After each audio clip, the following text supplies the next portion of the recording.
What's going on, everybody? Mortem here, this time bringing you my retrospective review of Oblivion. A game that honestly probably needs no introduction, but it is certainly getting on in years, as it originally released all the way back in 2006. Despite its age, it's a game that I am very familiar with. I played it a ton. In fact, I would go so far as to say it's probably one of my most played games ever. But I have not actually played it in full since I was in high school almost 15 years ago. And given the recent release of Bethesda's Starfield, I had the urge to go back and play some of their previous work, which is why we are kicking off the year with a review of this particular title. But I do have a few important things to mention here at the beginning, which is mostly that I am playing and running through this with 0 mods. I'm going to be running an unarmed build, which is important because most of the footage you'll see, I'm doing relatively minimal damage in comparison to what is possible, because unarmed builds are a bit weaker compared to everything else, but it was pretty much the only way I hadn't played through the game previously, so I wanted to see it. But on the no mods side of things, over the course of this review, we're going to get into a lot of different subjects, many of which are at least addressed by mods.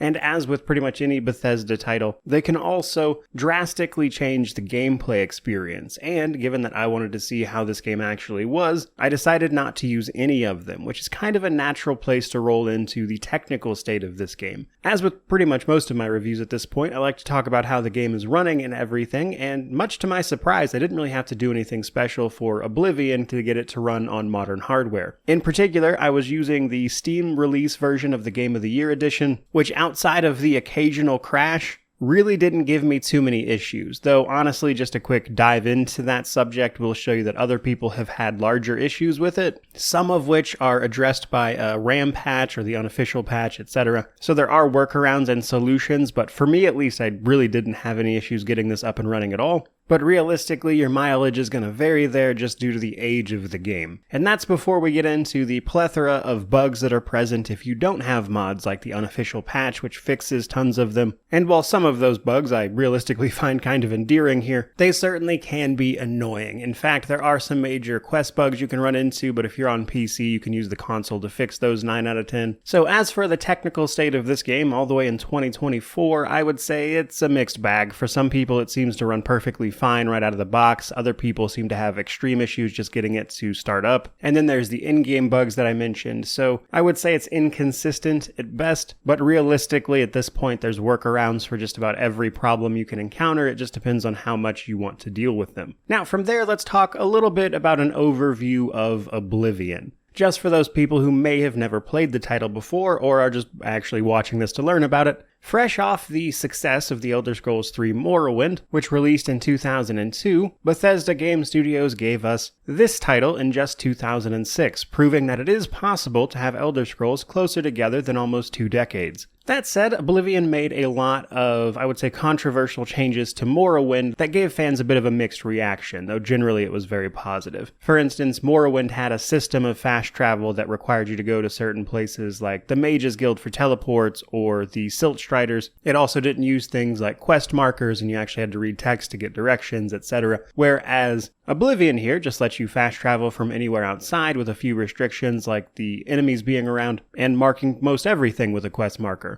And while those might seem like small changes, they were a big deal at the time, and you can still hear people make those complaints to this day. But in addition to those tweaks to the formula, Oblivion also pushed things forward in other ways, because while it retains its open-world sandbox nature, like Morrowind, it also incorporated things like their brand new Radiant AI system that allowed NPCs to keep schedules, interact with other people, and even react to things happening around them beyond just regular old combat. For instance, it's possible for NPCs to steal things from others, find them taking trips out of town to other places, which can then lead them into other situations that might get them killed. You can even provoke them to fight each other under the right circumstances. And while a lot of those things were great, it also led to incredibly goofy moments where you'll get NPCs talking to each other about just random things via short conversations, commenting on things that can happen, but occasionally you'll get NPCs with the same voice actor doing this. I've even seen them try to initiate conversations with a corpse in some cases, so to say it worked perfectly would be incorrect, but it was at the time certainly a pretty advanced step forward in that regard, and it's a shame that Bethesda largely, rather than expanded that, trimmed it back in later entries. But you combine features like those with the character building from Morrowind, which largely functions the same way here, though it does run into some unique problems to the game that we'll get into. And you have an open world sandbox that promised the ability to play through the game how you please while interacting with various factions and creating the character you want, all while exploring a reactive world based on this Radiant AI system. And for me at least, that's the part that still holds up. And while Oblivion has many problems that we'll get into over the course of this video, the remarkable thing about playing this 15 years later is not only was there nostalgia involved, of course, but it still managed to retain that feeling of exploration and like I was interacting and being around these people. And while it's certainly easier to see the cracks in that system these days, and it certainly wasn't all that difficult to see them back then either, I think a lot of that is more easily ignored due to some fantastic immersion via some incredible quest lines that still hold up to this day. So with that in mind, let's dive a little deeper beyond an overview and talk about the main story and my thoughts on it. Now, there will absolutely be some spoilers here. I'm not going to go out of my way to spoil everything in this particular game, but there definitely will be spoilers here. Now, in terms of the main story, once you've made your initial character, which we'll talk about momentarily, you find yourself in a prison cell being verbally assaulted by a Dunmer across the way before the Emperor and his bodyguards come barging into your cell after an attempt on the Emperor's life. They need to escape, and you just happen to be in the right place at the right time, so to speak, to facilitate a prison break. This leads you through what is effectively the tutorial, guiding you through some of the game's systems before ultimately asking you how you want to play the game via class and other important decisions, which is why we'll talk about those shortly. The Emperor, though, has seen you in his dreams, so after a short jaunt through the ruins under the prison here, the Emperor sees that it is his time and his fate is unavoidable. So after he is assassinated, or right before technically, he hands you the Amulet of Kings, the symbol of an Emperor's power, their divine right. Only they can wear it, and he sends you off to find his bodyguard via their secret service known as the Blades, who can point you in the direction of his lost heir, Martin, who will be the only person who is capable of wearing the amulet at this point, and thus relighting the dragon fires. Now, as intros go, I like this one quite a bit because it throws you pretty immediately into the action, while also not really requiring you to follow up on the main story immediately either. They give you this intro through caves and ruins to get you acquainted with the game's systems before asking you what you want to play, so you're familiar with the options that you're even trying to take on, which is an approach I liked quite a bit. But once you step out of the sewer, you're pretty much free to roam and do whatever it is you want to do. Now, despite that strong opening, however, I do think the main story kind of falls off pretty heavily after there. It certainly does have its good moments, but the main story of Oblivion is actually really short. And while it does certainly have its moments, compared to a lot of the other questing in the game, I think it just falls a little flat. Though it does deal with a lot of cool lore. Right after you go find Joffrey, the Blades member that you're supposed to go find after this happens, he sends you further on, and gives you some supplies of course, to go find Martin in the city of Kvatch, which is where you run into your first Oblivion Gate. You see, with the death of the Emperor, Nirn, or Cyrodiil in particular in this case, is now subject to the Daedric invasions of Mehrunes Dagon and his forces, which are typically the Dremora, alongside other more bestial Daedra, and his Mythic Dawn cultists. They are using these Oblivion Gates, which they are raising, to attack places like Kvatch, which was caught unaware. Luckily, we're able to save Martin, who is now the only hope, because, as quickly becomes apparent, he needs the Amulet of Kings to light the dragon fires, which were actually protecting the world from these invasions. After saving him, we bring him back to a place known as Cloud Ruler Temple, which is the base of operations for the Blades, more or less, that is supposed to be highly defensible. And from here, we go on a series of what amount to effectively fetch quests after the Mythic Dawn, the assassins, manage to steal the Amulet of Kings from Joffrey while you're away saving Martin. These fetch quests effectively give you all the resources you need to get the amulet back, and that part honestly is super boring, but it does have a handful of really cool moments. For instance, in one situation, you can infiltrate a cult of the Mythic Dawn, getting close to the thing you need, which is a book called the Mysterium Xarxes, which gives information on their leader, Mankar Cameron, who just so happens to be wearing the Amulet of Kings, which is a curious lore point about him probably being Dragonborn. And then you, of course, have to make a grand escape from this situation, and I use that as an example to say it has its cool moments.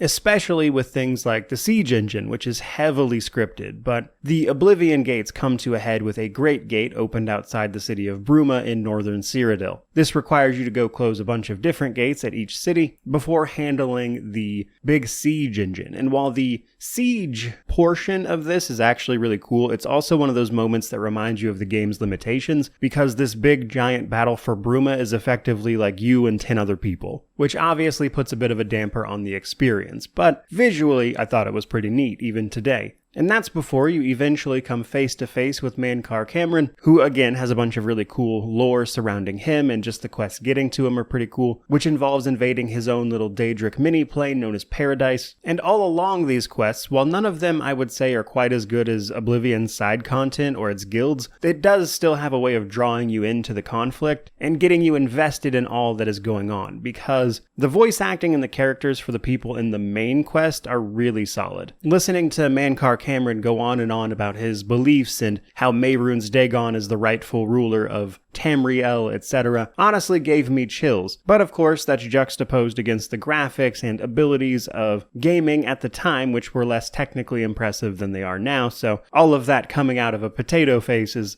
its own separate problem, so I could see people not feeling that way either. All of this culminates, though, in a final battle in the Imperial City that sees you fighting off tons of Daedra and trying to get Martin to the Dragonfires, where he ultimately has to sacrifice himself to fight off an avatar of Mehrunes Dagon, which I remember being incredibly cool when I played this in high school, but admittedly a lot of it just looked really silly to me these days. But it's a game that has a strong start and a really strong finish. Like the last couple main quests I think are really good, but a lot of the middle area is dreadfully boring fetch quests that try to just lead you into other content the game has to offer rather than offer anything unique. For instance, a lot of those fetch quests will put you in touch with a potential Daedric shrine, which also have really cool quests attached, which leads to a main quest that to me at least feels like it's always trying to show you other cool things you could be doing instead rather than being cool itself. Which means for me, while I enjoy the main story well enough, I would say it's probably the least interesting part of Oblivion, outside of getting the Oblivion Gates and things handled. Now, speaking of Oblivion Gates, probably a good time to talk about those. So this is one of those features that was big in Oblivion. After you go to Kvatch, they officially open up. Basically, dotted along the countryside and in 10 set locations, you can find Oblivion Gates, where this world is quite literally being invaded by the forces of Mehrunes Dagon as he attempts to take over via his cult, the Mythic Dawn. Your job is to go into these gates, grab the sigil stone, keeping them active, which will destroy the portal and save everyone nearby, basically. Now, as a gameplay mechanic, I gotta tell you this gets stale real fast, but visually I thought it was incredible. Even now, something about seeing these gates pop up is just incredibly imposing against a regular kind of foresty countryside that even today I can't quite think of anything that compares to it. But that is unfortunately really dragged down by the fact that actually closing these Oblivion Gates gets really old really fast,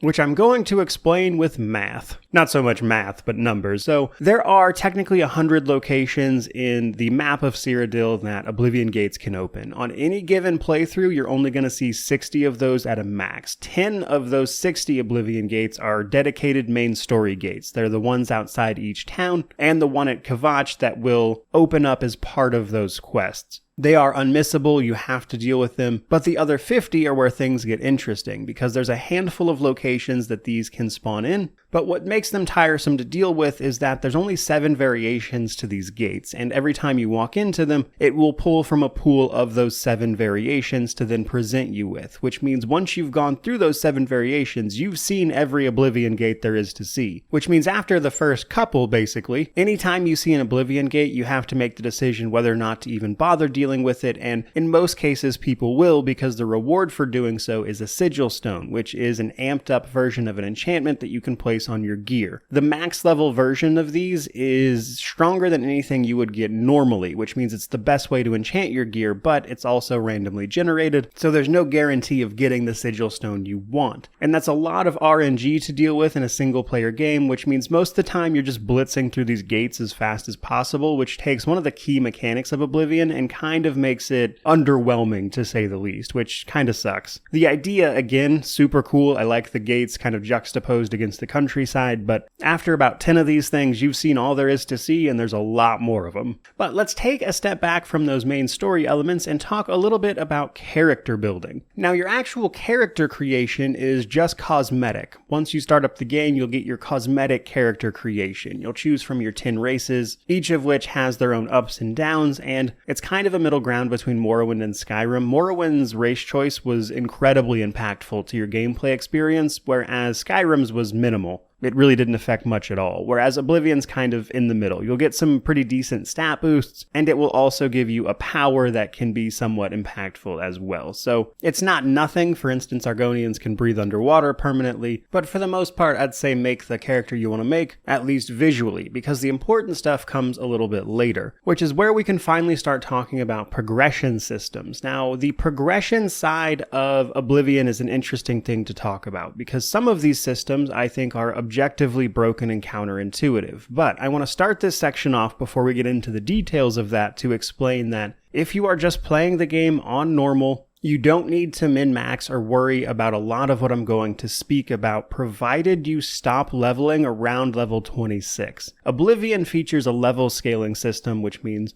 loot, items, enemies, etc. all kind of level with you, the character. And after level 26, when both the power available to you and the enemies has equaled out, they just continue to gain health instead, which turns enemies into these ridiculous damage sponges after level 26. Now, ironically, because of the way damage scaling works, they're unlikely to be able to kill you very easily, unless you're just unarmored or something, but it will take forever to kill them once you get past that breakpoint. And even then, that only applies to leveled enemies. Some enemies do actually have a cap on their stats, which means a lot of the systems we're going to get into that often people, and myself included, will tell you are broken and janky, are nonetheless not as unapproachable as it might initially seem. You can play through this game pretty normally, as long as you understand how a lot of this stuff works. It's not as min-maxy as people make it out to be, which is why you'll hear people say, I played through this game and didn't even notice that thing. And that's because, yeah, largely it's not even a problem until you get to the much later levels, and it's very possible to play through this game without ever reaching that point.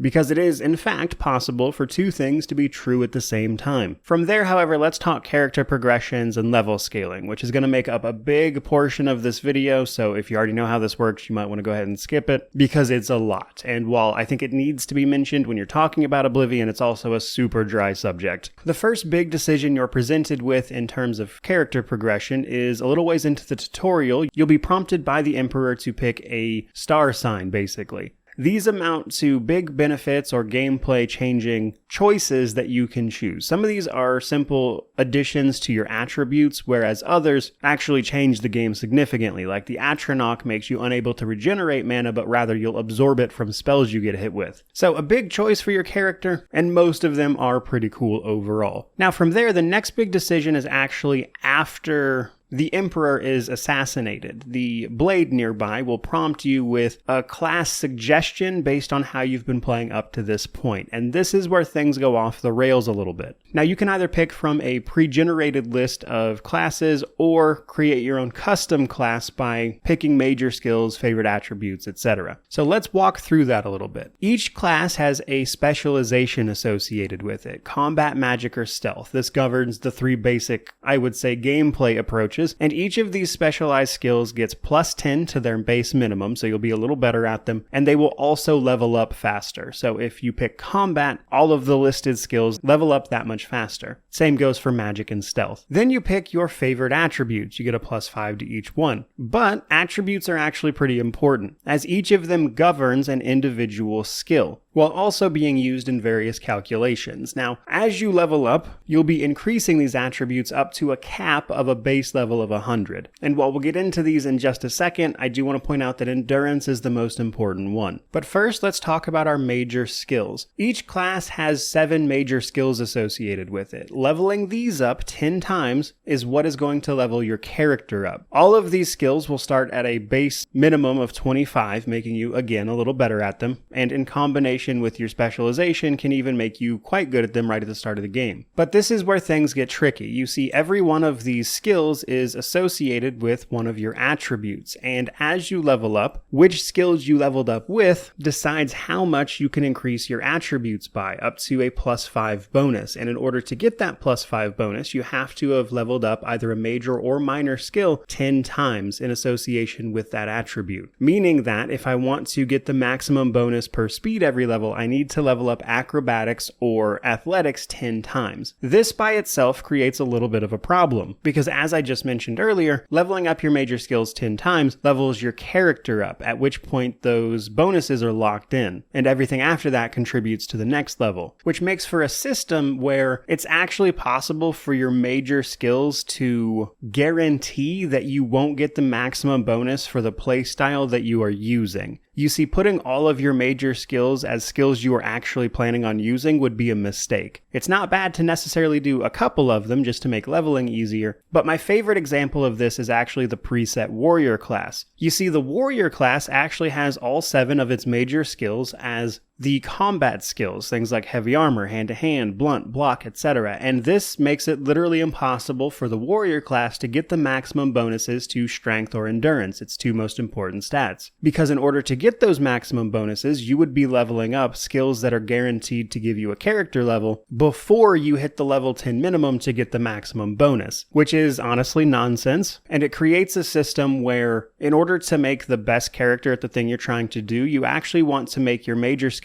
things you can control and aren't going to use regularly, so you decide when you are going to level up. Because your skills level up simply by using them, which is nice, but if you're not careful about it, you can get very minimal bonuses to your character progression, things like +2s and +3s, which isn't what you want. Now, because your level ups are decided by your major skills, the max level does vary a little bit, and it's only a soft cap anyway. Usually this is going to be somewhere around level 50, but if you get sent to prison, you can actually lower these skills as well through the passage of time, which makes it possible to break that cap and theoretically level up even farther. But even with just the base cap of 50, you should theoretically be able to max out your skills and your most important attributes without an issue. So that major skill problem isn't necessarily a big deal until you start talking about Oblivion's level scaling. Because if you're unaware, in terms of this character progression, Morrowind uses an almost identical system and it doesn't have these issues that you'll hear people mention. And the reason for that is that Morrowind uses a very limited level of scaling. There is some, but there will come a point where you are simply stronger and better than everything you face, and the level scaling in Oblivion prevents that from happening in terms of the enemy's health. But we still have a few things to dive into before I go fully in on the level scaling, but it is a twofold problem. It is these things combined that create the issue with character progression being broken. Now, in terms of leveling up though, before we move on, typically speaking, it is best to stop leveling period by 26, and I usually personally make the decision to stop bothering to level up intentionally at level 20. This is because at level 20, all of the final tier of items are dropping, and then at level 26, you get your last round of enemies that can appear. The strongest enemies start appearing at level 26. And while some items do in fact scale to your character level as well, that all stops at level 30, and most of them also stop at level 20 anyway. There's only a couple items that go past that. So usually at level 20, you're going to have seen everything there is to see in terms of enemies and items, which means going beyond that point is usually just giving enemies more health for no real benefit to you.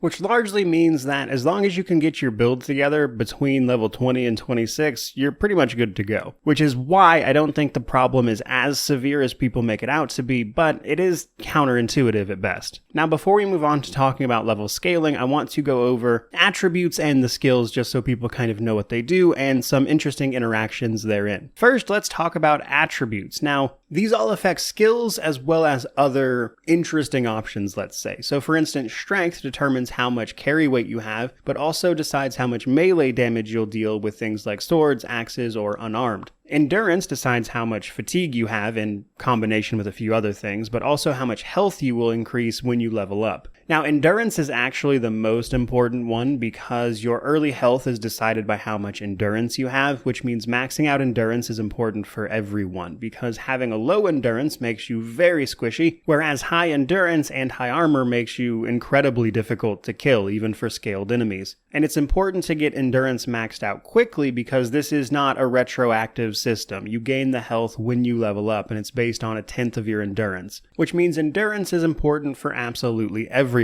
Intelligence determines how much magicka you have, as well as, of course, certain magic skills. Personality determines people's initial disposition towards you, which can affect all sorts of things, like whether or not they'll give you information. Speed determines literally how fast you move. Agility affects also your fatigue and damage done by bows and ranged weapons. Willpower affects how quickly you regenerate your magic and also how much fatigue you have. And then there's luck. Luck technically affects everything you do but governs nothing. Basically, most rolls in the game, all of their tables and everything, have a small chance to roll in your favor based on your luck attribute. You can only increase this by 1 no matter what you do, but it does theoretically make everything potentially a little easier or in your favor. Now, some interesting quirks about attributes to know are that while you can raise the base amount above 100 that you can get it through leveling, that's only really going to affect things like speed, because most of them cap out in their calculations at 100 regardless of how much over that you are. For instance, in terms of damage calculation, it maxes out at 100. It doesn't matter how much strength you have over that, it will only ever calculate it at 100 if that's what it's at, which also goes for things like agility. But then you look at something like speed. Increasing speed over 100 will continue to make your character faster, which is why fortifying speed and acrobatics to make you jump higher is incredibly broken, because you'll be able to move faster than any enemy can possibly keep up with you. Another interesting one is personality. Increasing that past 100, it continues to increase characters' disposition towards you, but that kind of falls off in effectiveness pretty quickly in comparison to something like speed. Willpower will continue to increase your magicka regeneration beyond 100, but the effectiveness of that falls off pretty hard. So pushing attributes beyond their maximums is usually pointless. With speed, I would say really being the only one worthwhile to actively push higher, because in combination with the acrobatic skill, you can absolutely just break certain dungeons and quests simply by outrunning them or jumping to places you shouldn't be able to. Which brings us to skills. There are 21 skills in Oblivion, and for the most part they do what you would expect. Now, probably the most important thing to know is at level 25, 50, 75, and 100 for each skill, you'll get a bonus to it, which usually unlocks some gameplay element. For instance, a journeyman in acrobatics can dodge out of the way of attacks. They get a dodge roll basically, and then at level 100 they can even jump across the surface of water. Whereas leveling up something like sneak just takes away the penalties to it basically. You can run in heavy armor or heavy footwear more specifically, as sneak is only really affected by your foot armor, and then later there's no penalty for running while sneaking as an example. So in addition to just giving you the opportunity to level up and give bonuses to your attributes, they also have very sizable benefits by just leveling them up on their own. But in order here, acrobatics determines how high you can jump. It can be pushed past 100 via skills and things to go even higher. Alchemy determines how strong your potions are and how many ingredients you are able to use, starting with alteration, but for all of your magical skills, leveling them up enables you to both use higher level spells, but also decreases the magicka cost associated with them, though that does cap out at 100. Pushing any magic skill past 100 does not further reduce the costs. Armorer is a pretty important one. Items have durability in this game and you need hammers to repair them, repair hammers specifically. Higher levels will allow you to repair magic items and not burn through so many hammers as they do break. Athletics allows you to regenerate your fatigue or your stamina while you're running. Technically, it also increases your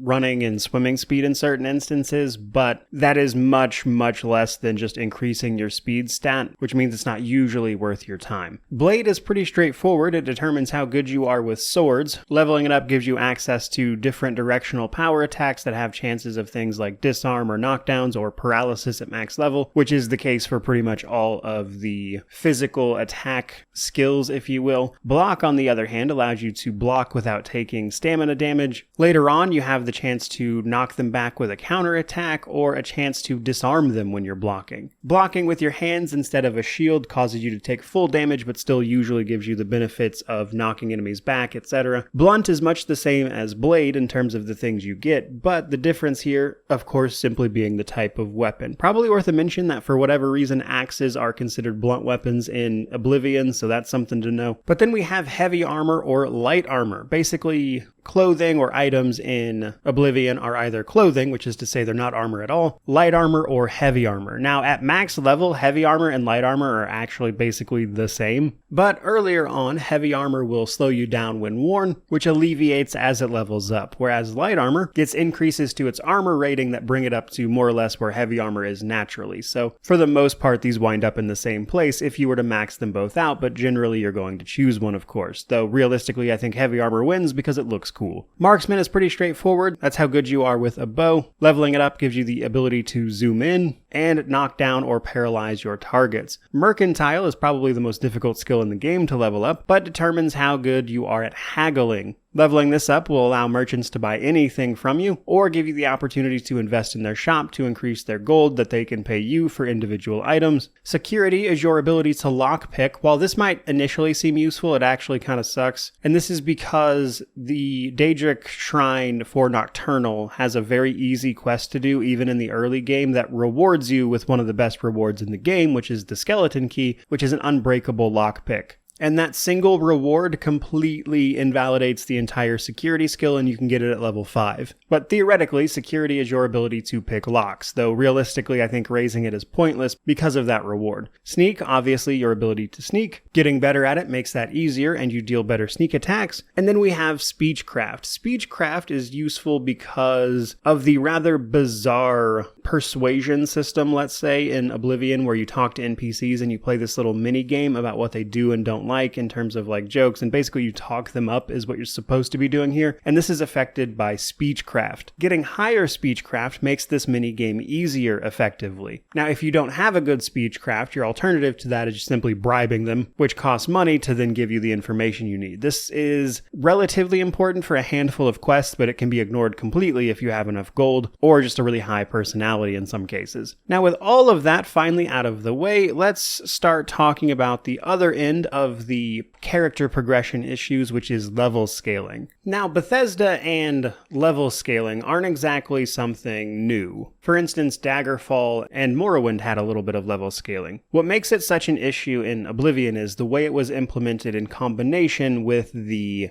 character progression systems. Now, essentially, in Oblivion, all the loot you find, certain unique items, leveled enemies, what you encounter in a given area is all determined by your character level. Up to a maximum of about level 26, outside of a couple items that stop scaling at level 30, after which the only real effect is that enemies continue to gain health. Up to level 20, level scaling can largely be, I would say, outpaced simply by getting better gear. The higher level you get, the better that gear drops can be, up to a maximum of level 20, at which point you'll start seeing things like Daedric and Glass drop. Enemies continue to work off of level scaling until 26, that is to say, it will continue to spawn new things at you until you hit level 26, like different monster types. Now, contrary to something I've seen people say, is that the low-level enemies start going away once you get higher levels, and that's kind of true. They have a smaller chance to spawn, but even at max level, you'll still run into things like rats and imps, which are low-level enemies. Now, the real issue with the enemies is the leveled enemies. Not all enemies in Oblivion are leveled. Things like rats, imps, even trolls have a set amount of health, or in some cases, they simply have a maximum imposed. The issue is with what are called leveled enemies. These enemies scale to whatever your level is, and they do not have a cap on the health that they can have. These are things like Minotaur Lords,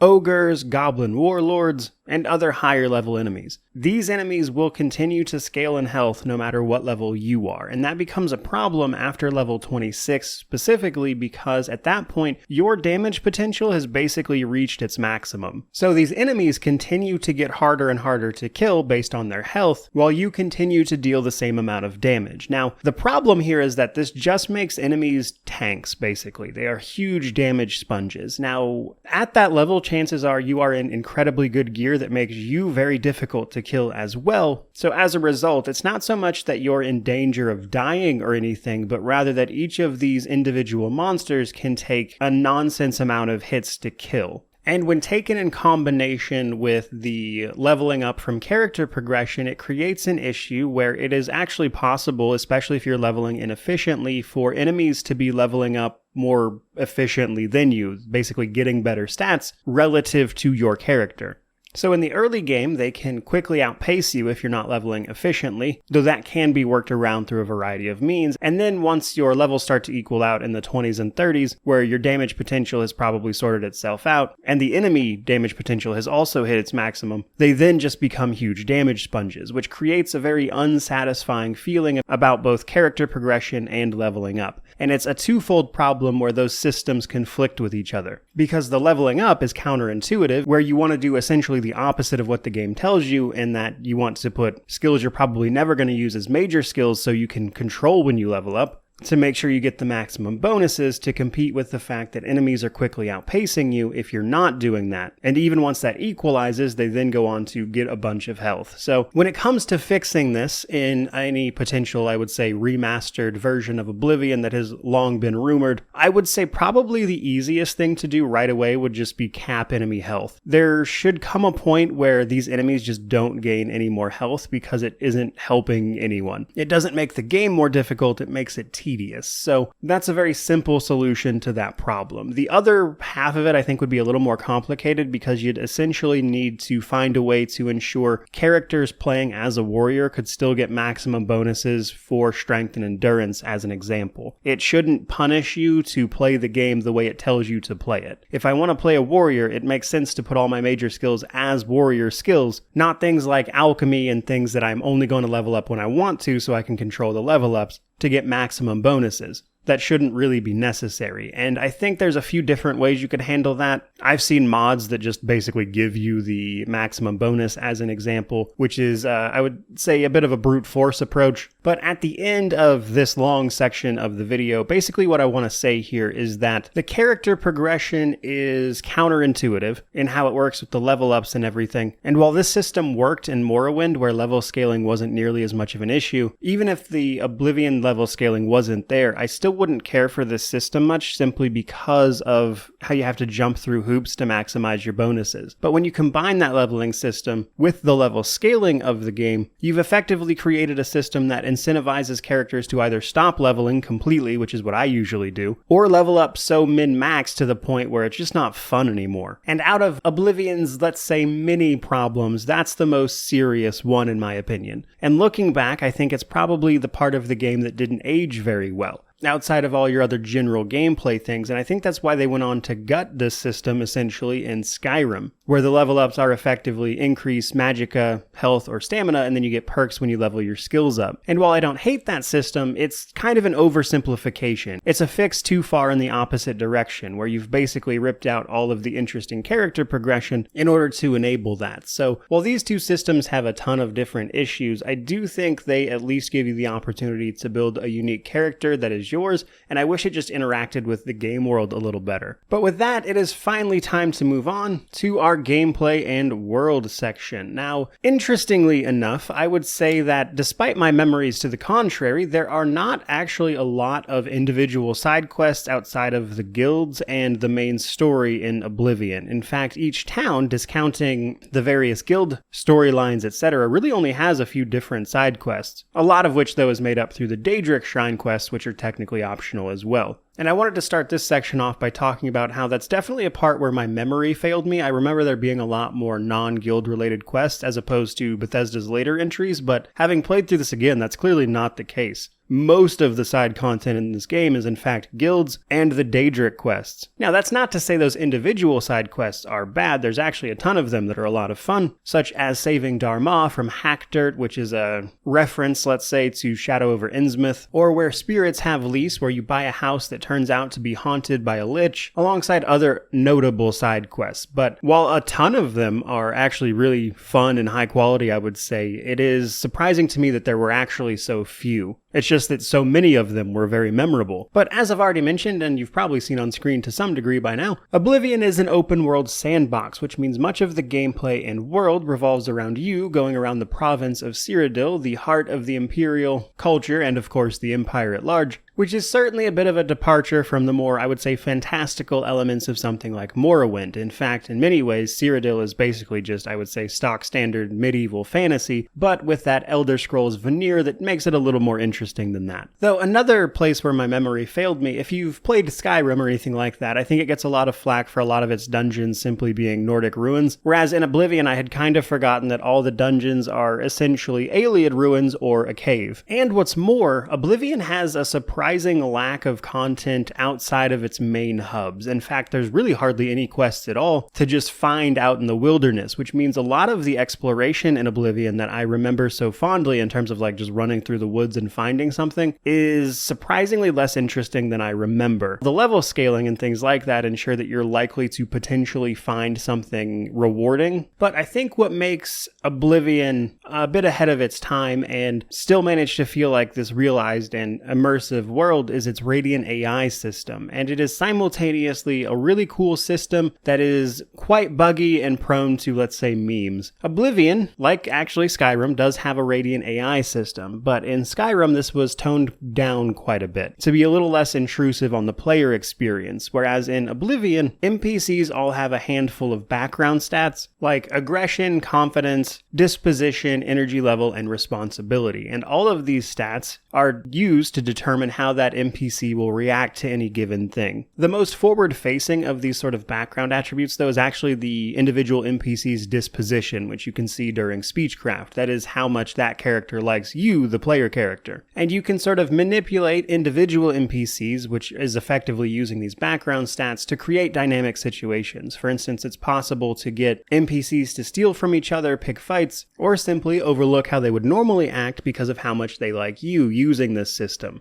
This, in combination with a daily schedule, combines to make a sort of dynamic feeling world. And while that's not universally true just because the amount of NPCs is relatively limited here, for instance, the Imperial City is pretty empty for what is supposed to be the capital of the Empire, but seeing those citizens go about their day and then react to certain external factors is a really fun system. But it is, at the same time, what makes the game, let's say, react unpredictably to certain situations, which I'll talk a little bit about in the Thieves Guild, but sometimes this goes sideways and it can lead to NPCs getting killed, which can then affect quests and things. Sometimes certain NPCs can be really difficult to track down as a result, so it's not exactly a frictionless system, but it's certainly unique. One thing that never fails to make me laugh, though, is that NPCs can stop and have like conversations with other NPCs, but there's a relatively limited amount of voice actors on Oblivion. You'll hear a lot of them used over and over again, and occasionally you can even find two NPCs with the same voice actor talking to each other. But I want to give what is probably my favorite example of Oblivion's world and AI at work, mostly because I never really see anybody talk about it, and that is the Goblin War system. You see, Oblivion is actually home to 7 distinct goblin tribes, each of which owns a goblin totem staff, which is normally in whatever their headquarters is. So whatever cave or ruin that one calls home, that's where the totem staff generally will be. If you go find it, take it, and put it in another tribe's lair or headquarters, the other tribe's war chief will attempt to go get it, which kicks off a goblin war, which can cause all sorts of problems for any settlements in the way, because roaming bands of goblins fighting each other can spill over into other places. Now, if you steal a staff and don't actually take it to another goblin's lair, they will come after you to come get it. And while even this certainly has its limitations, as for instance keeping a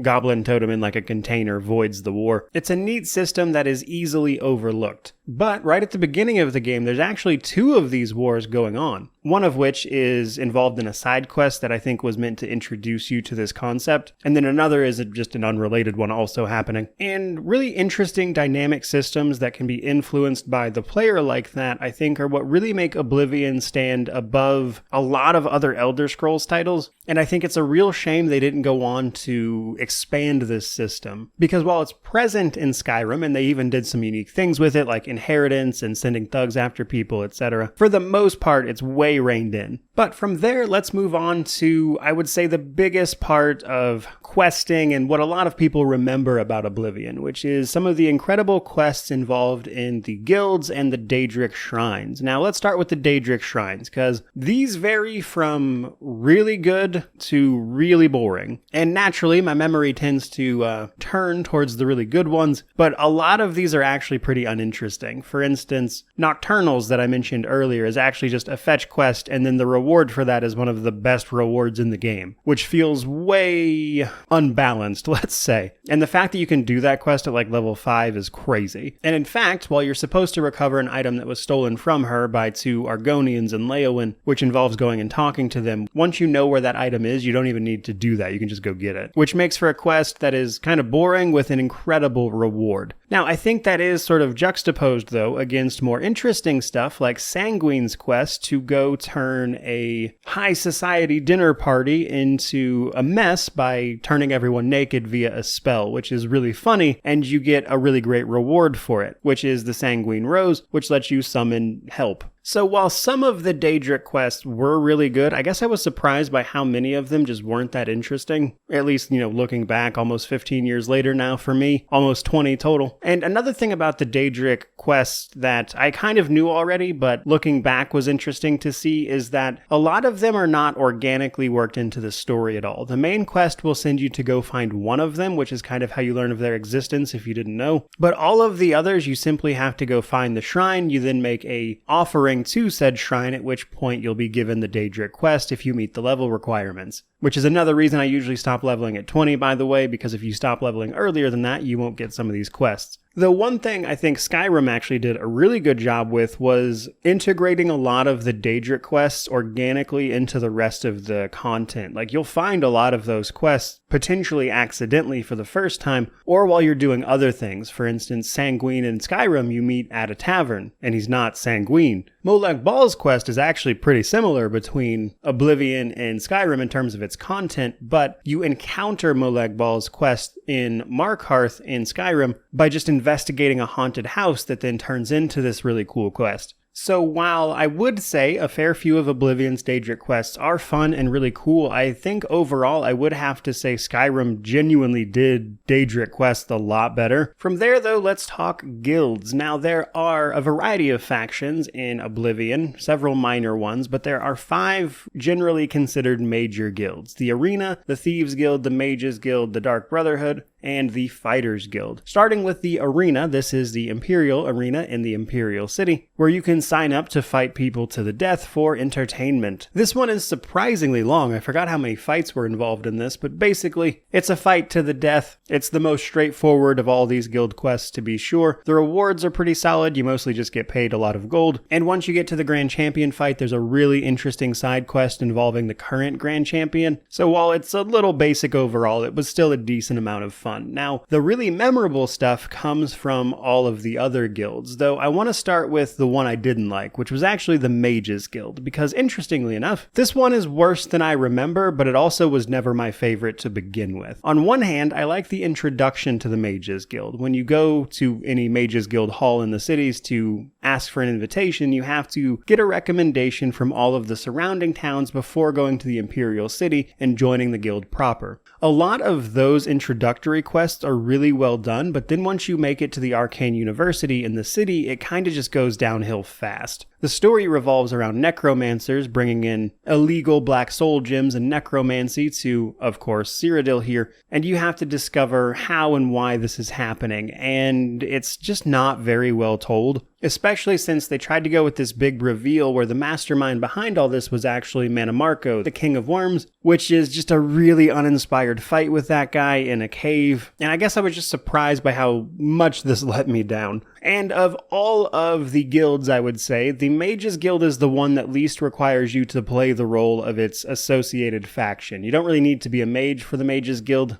And while you certainly can go through it magically, and the rewards are actually great for a magic user, it's not something I walk away from feeling like a mage, but rather just another adventurer. Now, on the flip side of that though, the Mages Guild does have some incredible rewards. For starters, if you don't have that Frostcrag DLC, which gives you access to spell making and enchanting right away, the Mages Guild is a fantastic way to do that because the reward is the spell making altar that allows you to customize your own spells, which a lot of people remember and is really cool. We'll talk a little more about that in the combat section though. Next up, we have the Thieves Guild. I really enjoy the Thieves Guild in Oblivion. It kind of forces you to be a thief, even if not necessarily a sneaky one. First up, in order to join this guild, you have to find it, which can either happen simply by stumbling across it in the waterfront district, or being sent to prison and receiving a direct invitation, or even just doing a little bit of investigation and finding it, based on the Gray Fox posters you'll find everywhere. The Thieves Guild, though, is a very much so steal from the rich, protect the poor kind of place where beggars will give you all sorts of information about your targets, while you try to protect them and steal from the rich, as it were. Now, many of these quests involve sneaking in somewhere, stealing something, and getting out, of course, as you might imagine. But in order to initiate the next quest in the main quest for this guild, you have to fence a certain amount of stolen goods. And while it's not an astronomical number or anything, it does force you to go steal things. And that's before you get to the Gray Fox quests, which come a little bit later. But it's probably important to mention that killing anyone on a Thieves Guild quest gets you kicked out of the guild. They're not murderers, they don't want you killing anyone, which means the emphasis is on stealth and stealing, which is what you want from a Thieves Guild. Now, once you get to the Gray Fox, this gets even more interesting as a lot of these quests are just great investigations. You have the Temple of the Moth Priests, where you go find an item hidden away in a monastery in the countryside where moth priests who read the Elder Scrolls, which eventually makes them blind, go to retire more or less. There's another one where you have to find the boots of Spring-Heeled Jack from someone's long-lost ancestor, and it turns out that ancestor is alive because he's the vampire who the boots belonged to, which is kind of a neat spin on just an ordinary quest. And then, of course, it culminates in the theft of an Elder Scroll to reverse the fate of the guild leader, the Gray Fox, who is actually the husband of the Countess of Anvil, who, once he stole the cowl, became the Gray Fox and was permanently erased from history. He needed the Elder Scroll to rewrite said history to allow people to remember him. Having done this, he passes the now uncursed Gray Cowl to you, which will cause everyone while you are wearing it to forget who you are. Which is just a really cool story around just, stealing things, basically. Now, unfortunately, as much as I remember and enjoyed that last Thieves Guild quest where you steal the Elder Scroll, it broke 6 Ways to Sunday on me this time around. That quest did not want to play out correctly for anything. In fact, one thing I'm still really very confused about is that once you sneak into the palace proper, you're supposed to sneak your way through a guard's barracks, but for some reason, like the instant I stepped into this place, all the guards turned hostile with each other and started killing one another before they finally tried to arrest me. I still have no idea what that was about, but it didn't stop there. A little bit later, once I got to the room where you actually steal the Elder Scroll from the Moth Priest, that bugged out on me, and I would honestly say that's probably about the height of Oblivion. You have this really cool concept and quest, and it's just being bogged down by bugs and problems, which got really annoying. So sadly, as much as I wanted that quest to be a flawless heist, it turned into a bit of a mess. But then we have the Fighters Guild. While it might seem a little basic on the face of it, the Fighters Guild is actually really, really good. The Fighters Guild is being sort of pushed out of contracts by an up-and-coming company known as the Blackwood Company, a mercenary group stealing all of their jobs. Over the course of the Fighters Guild questline, where you take on just regular jobs such as helping people with various problems they might have, such as rats in the basement, which actually turns out to be mountain lions eating those pet rats of a woman, which is a fun spin on a classic. But in the course of doing those jobs, you learn more and more that the Blackwood Company is not only stealing jobs, but they're doing it in a very cutthroat way, which leads to a quest where you try to infiltrate them, only to be given a substance known as hist sap before you completely kill a village that you think is goblins, only to wake up and find that you massacred a very real village. And that is a really impactful quest that then gives you a very personal motivation to go track down the Blackwood Company and destroy them. Because it turns out they've brought an Argonian history to mine for sap, so to speak, that they give to their fighters to get them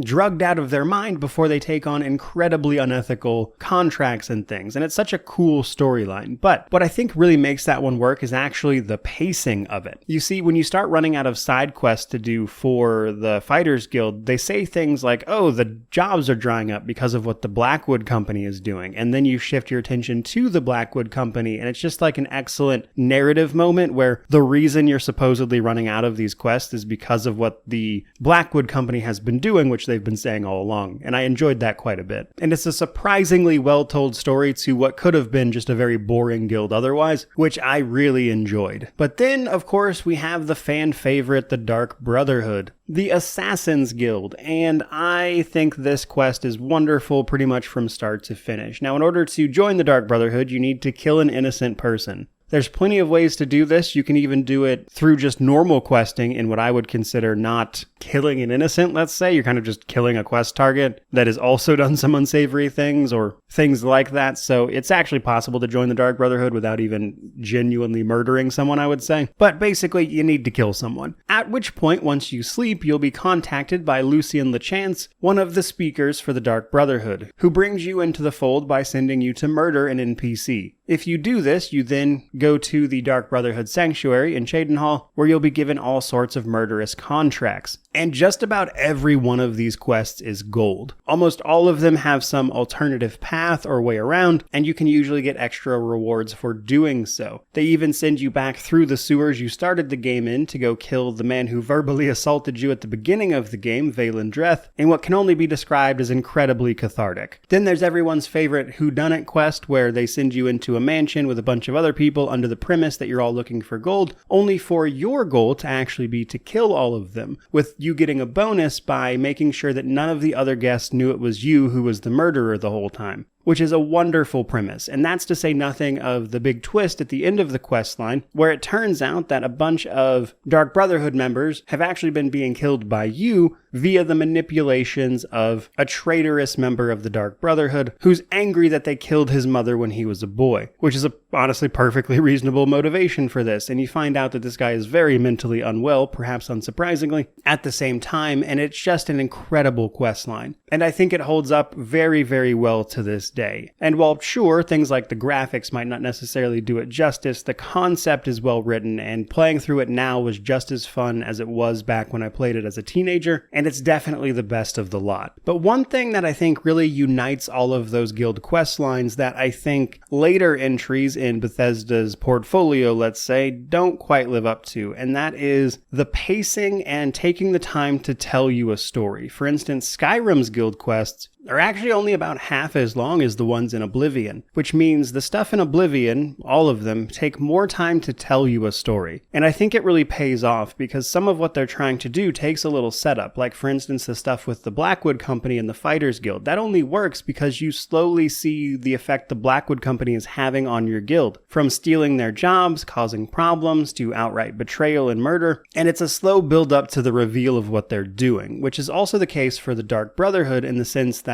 there comes a point in that questline where you have to purge the initial sanctuary in Cheydinhal, basically kill everyone. And I think that moment works so well because they actually give you a handful of quests in that sanctuary to get to know all of those people that they actively encourage you to go talk to learn about contracts and things. So they've taken the time to set that up where you've learned about these characters, they've helped you probably significantly, and now you need to go kill all of them because you're in an assassin's guild and that's what you've been ordered to do. So the main thing I really enjoy about Oblivion's guilds, beyond just the really great setups, is that it takes the time to tell you the story that it wants to tell you, whereas something like Skyrim always seems to be in a rush here. Skyrim does not take the time to set up the story. It just wants to rush you to the cool part, which is why I think so much of it falls flat in that game. But with all of that said, it is finally time to talk combat, some of which you'll see on screen no doubt up to this point, and I would say combat is certainly not Oblivion's strong suit. Pretty much all of it is weightless, the camera can definitely be really janky at times, there's no impact to anything you do, So while I wouldn't ever consider the combat from Oblivion good, I do think it still has its fun moments in spite of that, based on the things you're able to do. Now, most of it basically comes down to melee, ranged, or magic, with sneak kind of applying to everything but magic in this one. Now, melee, pretty straightforward. You can block, you can hit things, you can power attack, and based on your skill with those individual things, it might give you some extra abilities like knocking them down, paralyzing them, etc. With the hand-to-hand build I was using, that was actually great against humanoid enemies, but kind of sucked against monsters. Now, on the sneaking side of things, that's actually a pretty interesting system for combat because it's heavily based on light more so than your skill. Like, your skill is obviously important, but even with a maxed out sneak skill, light is the most important part because being in a lit area will make sure that you're seen pretty much immediately by any enemy. Whereas if you are in a dark cave, you can be directly in front of an enemy and they won't see you, which allows you to do things like get multiple sneak attack melee hits, for instance. And then there's magic, which comes with all sorts of interesting effects that can stack and fortify either you and your abilities beyond what would normally be possible in just ridiculous ways, or you can just deal ridiculous damage. And this is where the spell making comes in. I would say mage is probably the funnest way to play this game just because of that alone, because anything you enjoy while you're leveling up, you can then go and make custom spells where if you have the mana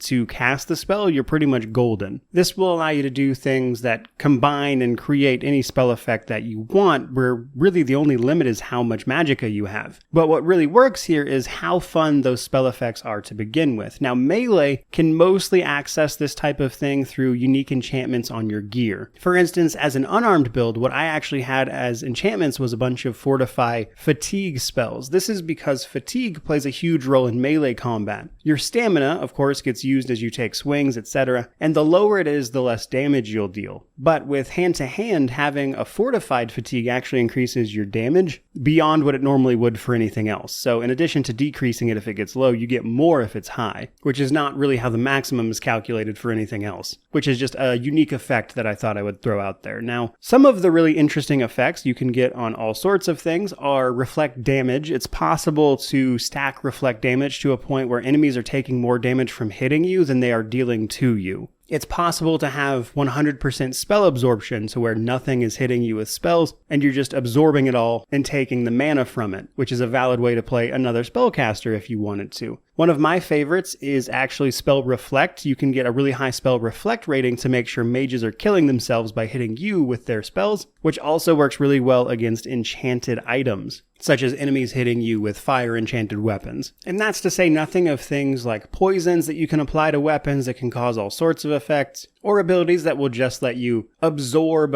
health or attributes even from other creatures. Or maybe you don't want to do any of this yourself. You want to summon a bunch of help. Oblivion has a huge amount of summonable creatures. They have spells like water breathing, water walking, opening locks, etc. So playing a mage with those spell effects is incredible, but even just utilizing them on a melee character via enchanted weaponry and items can really give you access to so much that really changes the way you play. And that's to say nothing of actual combat abilities like the power attacks and things that now allow you to paralyze an enemy with your power attack or disarm them when you block. Or if you want to get really creative, you can use spells like Burden, which increase your enemy's carry weight by a set amount, which can eventually lead to them being immobile because they're technically carrying too much and things like that. And even then, I haven't even touched on spells that are very popular like Chameleon or Invisibility. Now, invisibility is of course just being invisible, but Chameleon's an interesting one because it plays around with the percentage between 0 and 100% invisible. It's possible to reach 100% Chameleon, which effectively makes you undetectable to enemies, which can let you do some really silly stuff with sneak attacks, which is all to tell you that combat in Oblivion is one of those things that it's as fun as you want to make it. Basically, if you play around with all of these different abilities, see how they interact, you can do some truly just silly stuff that makes it feel really fun to mess around with, which is, I think, what allows this game's combat to transcend its otherwise, let's say, less than inspiring visuals or the feel of it overall, because it really does feel like you're hitting nothing most of the time. And I think that's why when when people talk about Oblivion and things, it's easy to overlook things like the combat not being particularly great objectively, because they let you do all this stuff at the same time. So it's more about the bigger picture than individual attacks feeling like you actually hit something. But outside of that fun stuff, as I mentioned pretty in-depth earlier, it is possible for enemies to be incredible damage sponges because some of them are leveled, which means they will adjust to whatever your level is. And while many enemies are not leveled and thus have a set amount of health, you really do have to watch out for enemies that just take forever to kill. And if they do actually wind up remastering or remaking this game ever, that's probably like the main thing they need to pay attention to. But from there, let's talk DLC. Now, Oblivion technically got a lot of DLC, but a lot of it was like player homes and stuff, which, by the way, there's player homes throughout the entire game in every city, and there's a bunch from these specifically. And once you buy those houses, you can upgrade them with furnishings and the like and make your own home in any particular city you happen to enjoy, which always adds a nice little layer of immersion. Personally, I always really enjoyed the waterfront home, even though it is effectively a shack, it's just very conveniently located. So a lot of the DLC for the game that they put out is genuinely just huge player houses, and they are much more impressive than the regular houses you can get, and some of them even come with extra features, but all in all, they're not very interesting. Realistically, when people talk about DLC for this game, what they're referring to is Knights of the Nine and the Shivering Isles, the two big expansions the game got. Though there is one other one I do want to mention, because it is the Mehrunes Dagon DLC that allows you to get Mehrunes Razor. There are a lot of very overpowered weapons you can get in Oblivion, but none more so than Mehrunes Razor, as it has about a 5% chance to kill anything it hits. And what's more, and the reason I wanted to talk about it, is because in order to get it, you have to go through what is factually the game's largest dungeon, which I had never seen before. I did not have this DLC 15 years ago, so it was really cool to go through Oblivion and play a quest I genuinely didn't know about, only to then get a weapon that is effectively the best weapon in the game because of that chance to kill everything. Though, hilariously, that effect is also subject to spell reflection, so it is possible for you to kill yourself when hitting an enemy that happens to have spell reflect, just to show you all of the various ways that this game's spell effects can interact with each other. Overall, though, that was a really cool dungeon. But let's talk about Knights of the Nine. This is a surprisingly short, for me at least, questline where you have to take up the mantle of Pelennor Whitestrake against Umaril the Unfeathered, which is honestly a bit of deep-cut lore surrounding the creation of the Empire and Pelennor Whitestrake, a sort of mythical figure from Tamriel's past who famously died after he killed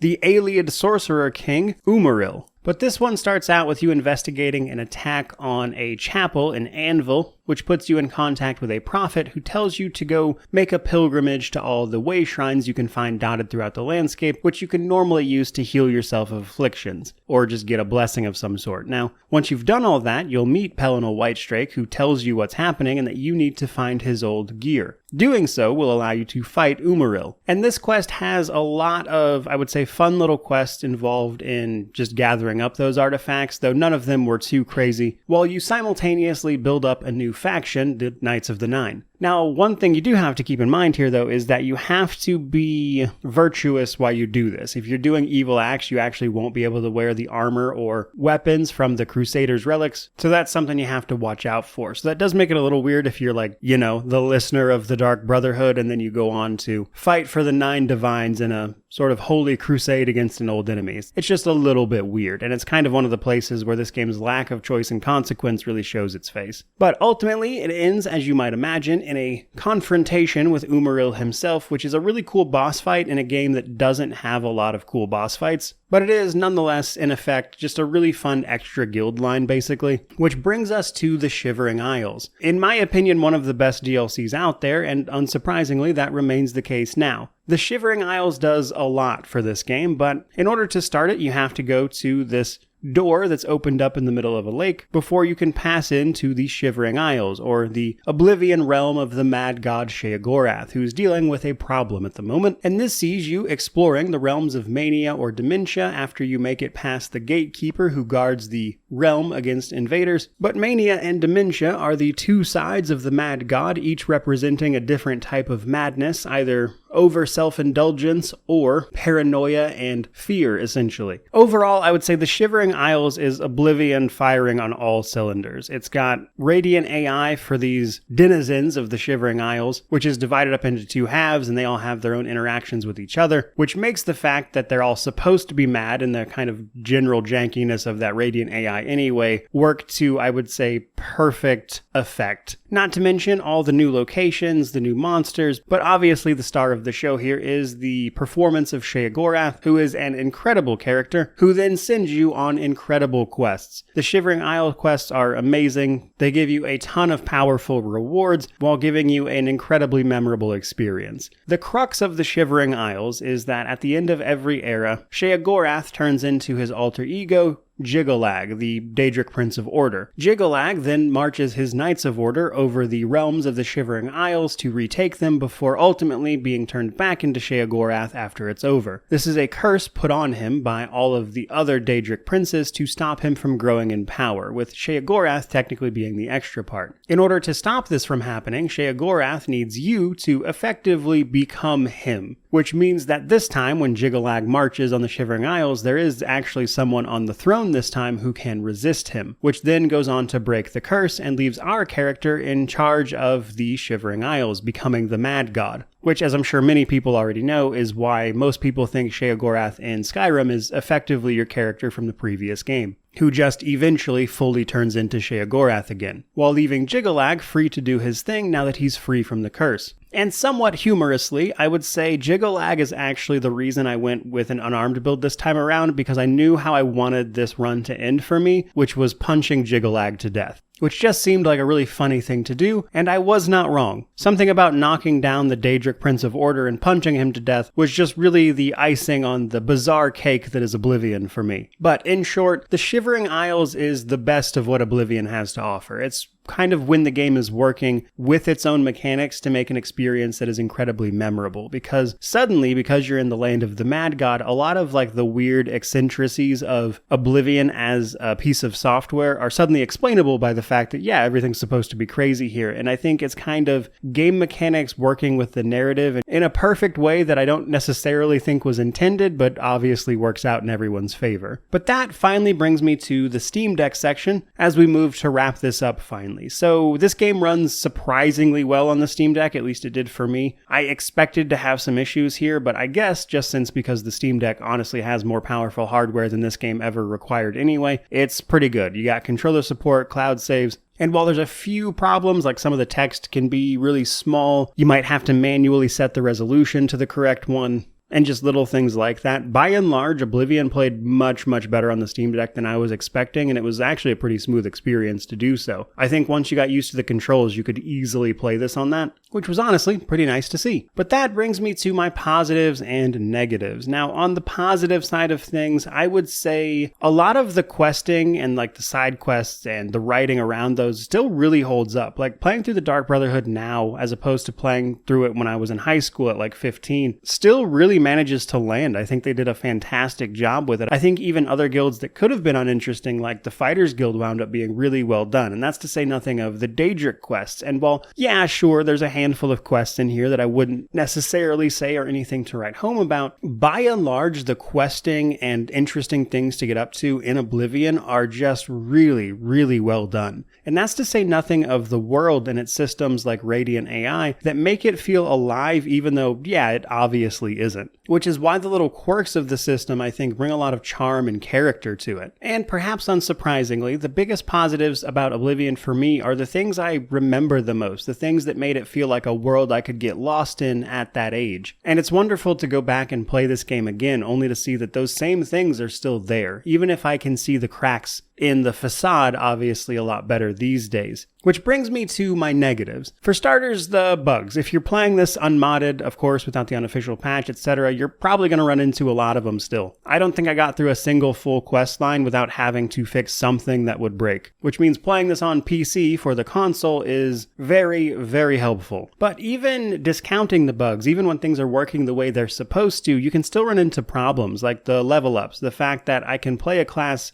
called the Warrior and not be able to get the maximum bonuses to the stats I need is honestly just a poorly thought out system. I think the fact that it's so counterintuitive to just level up your character via major skills is a huge detriment to this. And it's no surprise to me that they changed it the way they did in Skyrim after getting so much feedback from this title. But that's to say nothing of the level scaling, the other side of that problem, which I don't think is handled particularly well. Especially when you could just slap a health cap on these guys and like 90% of the problem would go away. And all of that is without even coming close to mentioning things like how weightless the combat feels, how dated the graphics were when the game launched, because all of those things I think can be overlooked because of what this game does well. It's interesting to me that playing through this game again, so much of what I enjoyed about this game is because I got so lost in it as a teenager. It introduced me to a lot of these deeper character systems that you could build, or how effects and everything could interact with each other that I played around with for hundreds of hours, and all of that in spite of the fact that some of it is objectively broken. Which brings me to my conclusion for this title. You see, Oblivion is really interesting because I love it personally, as you could probably tell from hopefully the bulk of this video. There's so much I enjoy about Oblivion that I think is well done and well presented even.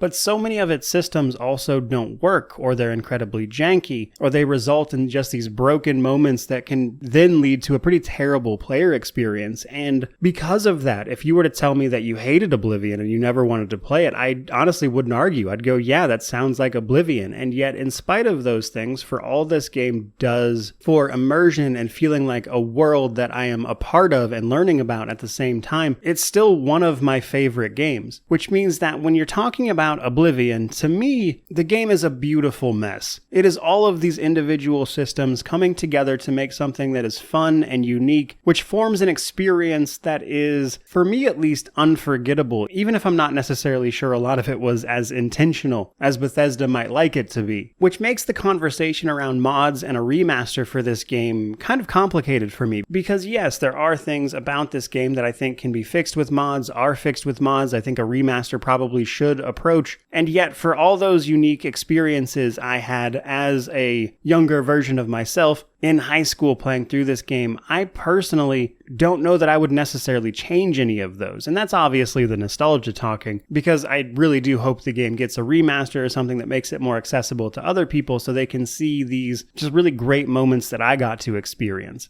And while I definitely would play and cover something like that if it came out, for me, this unmodded version is Oblivion. This janky, weird mess that, if you want to, you can get lost in. And that's kind of what I love about it. Which is pretty much everything I've got to say about this particular title. But I do want to end this particular review on a bit of a personal note. So I mentioned recently that a big reason I was playing through Oblivion first thing this year is because after the release of Starfield last year, I was inspired to go back and play it. And that's kind of true. So I was playing through Starfield and it had things I enjoyed about Oblivion, which got me thinking about it. And I had this overwhelming urge to play it, which I had to put off for quite some time due to all sorts of other releases right around the same time that I needed to cover. So I wanted to make time for it, which is obviously what we're doing here with this incredibly long review. But a big reason for that is that I wanted to say goodbye to it. As silly as that might sound, and I'm fully aware some of this might sound ridiculous to anyone listening, but it matters to me because people who watch very regularly are probably aware, but I had a very rough time growing up. The time of my life in which I played Oblivion, I was actually homeless for portions of it, and Oblivion is actually